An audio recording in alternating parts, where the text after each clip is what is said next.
Drejtoria për punë hidrometeorologjike informoi se në ditët në vijim do të ketë një periudhë me mot të paqëndrueshëm dhe paraqitje të mjegullës në orët e mëngjesit. Sipas parashikimit të meteorologëve, nga e marta do të mbajë mot me vranësira të ndryshueshme dhe rreshje lokale shiu, vende më të dendura mbi 30 litra për metër katror. Do të fryjë erë mesatare deri e fortë nga drejtimi jugor, ndërsa për gjatë vardarit nga juglindja me shpejtësi mbi 60 km në orë.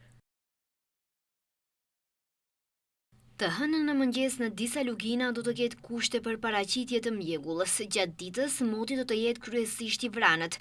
Nga fundi i ditës dhe gjatë natës në pjesët veri perëndimore do të ketë kushte për shi lokal të dobët.